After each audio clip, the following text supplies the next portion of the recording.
আজই ডাউনলোড করুন আর এনজয় করুন আপনার পছন্দের শো। এই ওষুধটা দেখতে পাচ্ছিস? এই লেভেলে কি পাওয়ার লেখা আছে দেখতে পাচ্ছিস? এর ভেতরে বেশি ডোজের ওষুধ কোথা থেকে এলো? তাড়াতাড়ি বল, কিভাবে এলো? আমাকে এক্ষুনি জেজেকে ফোন করতে হবে।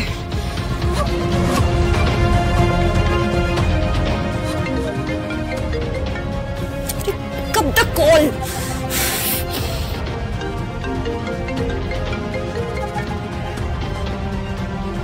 হ্যাঁ মধুবনী বলো, আরশি শেষ হয়ে গেছে রাইট? কিচ্ছু ফিনিশ হয়নি। আরশি ফুল দামে বেঁচে রয়েছে এবং আমি এদিকে ফুল কেস খেয়ে গেছি। Save me. কি হয়েছেটা কি আমাকে বলো তুমি। আরশির সমস্ত মেডিকেল রিপোর্ট হাতে চলে এসেছে। সেখান থেকে জানা গেছে যে আরশিকে কম ডোজের ওষুধ বলে হাই ডোজের ওষুধ দেওয়া হয়েছিল এবং সেটা খেয়েই আরশির এত খারাপ কন্ডিশন হয়েছিল। আর এই সমস্ত কিছু সাক্ষ্য জানার পরে অত্যন্ত রেগে গিয়ে উত্তেজিত হয়ে পুলিশের কাছে চলে গেছে। বুঝতে পারছো এবার কি হবে? পুলিশ যদি একবার গিয়ে দোকানদার আর ওই গুন্ডা অব্দি যদি পৌঁছে যায়, তোমার আর আমার দুজনেরই অবস্থাটা কি হতে পারে?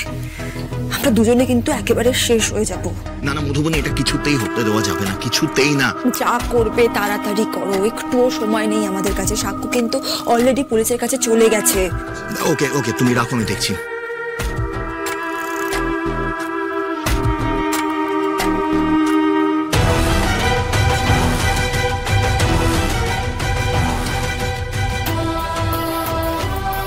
সাক্ষ্যজিৎ, কিন্তু পুলিশ কেন?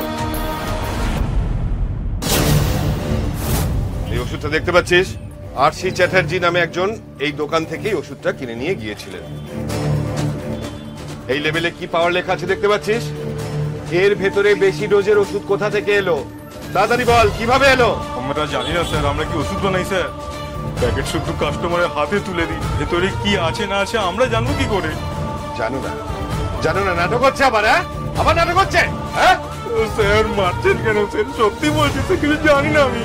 আচ্ছা জানো না, চল থানায় চল, থানায় গেলেই সব জেনে যাবি। স্যার নিয়ে গেলে চলুন স্যার, কিন্তু আপনারাও স্যার জানেন আমি এখানে চুনোপুটি স্যার, বড় বড় কোম্পানির ওষুধ স্যার।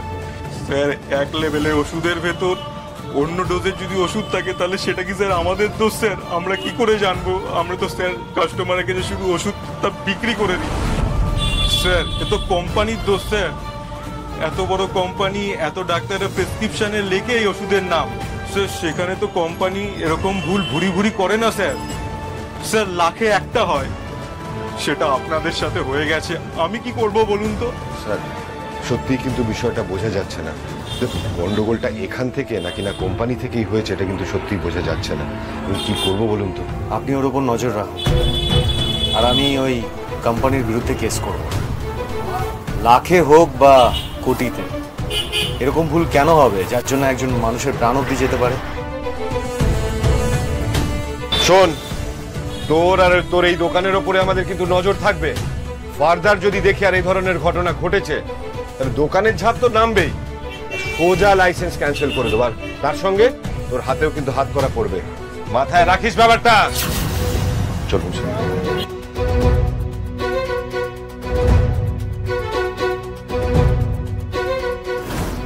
শোন, একটু পরে না তোর এখানে পুলিশ আসবে। যদি তুই মুখ খুলেছিস একদম গরমা গরম ভরে দেবো পেটে, বুঝেছিস? গুড মর্নিং আরশি। আরে ঋতুদি গুড মর্নিং, বসো না বসো। কেমন আছো? শরীর কেমন লাগছে? অনেকটাই বেটার এখন, ভালো। যাক গে ভালো, যা কাণ্ড করেছিলে।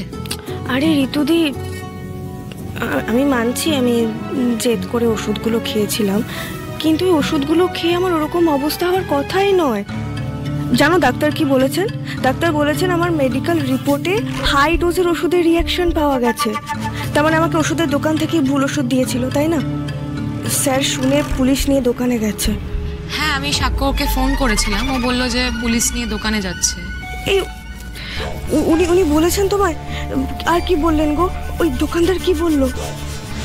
না অত কিছু তো জানি না গো। এই ঋতুদি স্যারকে একটা ফোন করো না গো, আমার ফোনটা এখানে নেই, একবার দেখো না কি অবস্থা ওখানে। আচ্ছা আচ্ছা দাঁড়াও, আমি ফোন করছি।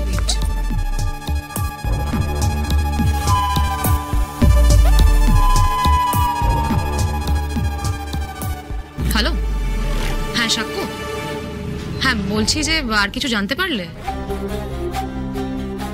আচ্ছা আচ্ছা, হ্যাঁ। আর কিছু বলেছে? হ্যাঁ, আমি আরশির কাছেই আছি। আচ্ছা, ছাড়ছি। ওষুধের দোকানদার বলছে যে ওষুধের এক ফাইলের মধ্যে দোকানদার ভুল ওষুধ ভরবে কি করে? যদি ভুল ওষুধ দেওয়া হয়ে থাকে তাহলে সেটা তো ওষুধের কোম্পানির গাফিলতি।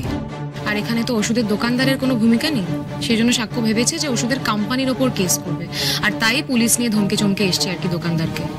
বাস, আপাতত এই আপডেট। ওটা তো খুব নামি কোম্পানি, এই এত বড় ভুল কোম্পানি করবে? তা আবার এত দিন ধরে যারা ঘুমের ওষুধ বিক্রি করছে, সেটা খাওয়াই একটু ভুলচুক হলে মানুষের প্রাণ বিপন্ন হতে পারে। আচ্ছা, আমি বাড়িতেই বললাম আমি ঘুমের ওষুধ কিনতে যাচ্ছি, আর দোকানটা তো কাছেই, পাড়াতেই। তারপরে এই কাণ্ড হলো। তোমার কি মনে হয় ঋতুদি, এই ভুল ডোজের ওষুধ ভরে ফেলার মধ্যে মধুবনী ম্যাডামের কোনো হাত নেই তো? থাকতেই পারে। ও যে নাটক করছে, সাক্ষ্যকে যে ও ব্লাফ দিয়েছে সেটা তো পুরোপুরি ক্লিয়ার। আর সাক্ষ্যর সাথে ও যেভাবে জোকের মতো চিপকে ছিল তোমার শরীর সুস্থ হয়ে উঠেছে কিনা সেটা জানবার জন্য, সেটাই সন্দেহের আসল বিষয় আমার কাছে, জানো তো। আর হাসপাতালেও চলে এসেছিল তোমাকে দেখার জন্য, এমনকি সাক্ষ্যর সাথে কোকিলপুর অব্দি চলে গিয়েছিল। কোকিলপুর? সেটা কোথায়? কি করতে গেছিল তোমরা? সে কি তুমি জানো না? কাল একটা সময় তোমার অবস্থা খুব খারাপ হয়ে গিয়েছিল আরশি। ডাক্তার কোনো আশা দেখতে পাচ্ছিল না, বলতে পারো জমে মানুষে টানাটানি চলছিল তোমায় নিয়ে। আর সেই সময় এসে সাক্ষ্যকে একজন বলে বাবা মৃত্যুঞ্জয়ের মন্দিরের কথা। মৃত্যুঞ্জয় বাবার মন্দির? হ্যাঁ, তিনি বললেন যে এক কঠিন পরীক্ষায় বাবাকে তুষ্ট করতে পারলেই বাবা ভক্তের সব মনস্কামনা পূরণ করে। আর বাস, সাক্ষ্য সেটা শুনে আর থামলো না, তোমায় ফিরিয়ে আনার জন্য চলে গেল কোকিলপুরে। আর তারপর কাল ওখানে গিয়ে যা করেছে সেটা ভাবলেই আমার গায়ে কাঁটা দিচ্ছে। দেখবে, আমি পুরোটা ভিডিও করে রেখেছি।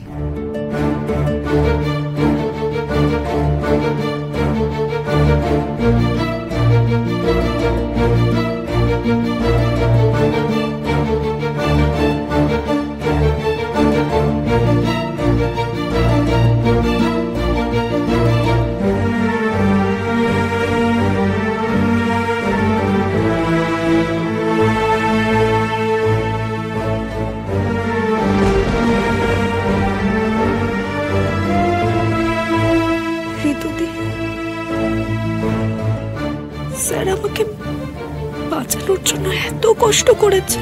এমনি আমি এত কষ্ট করেছি আরশি? ভেতর থেকে কারোর জন্য টান না থাকলে এরকম অমানসিক কাজ কেউ করতে পারে? এসব বলো না ঋতুদি, প্লিজ। আমি না বললেই তো আর সত্যিটা মিথ্যে হয়ে যায় না আরশি।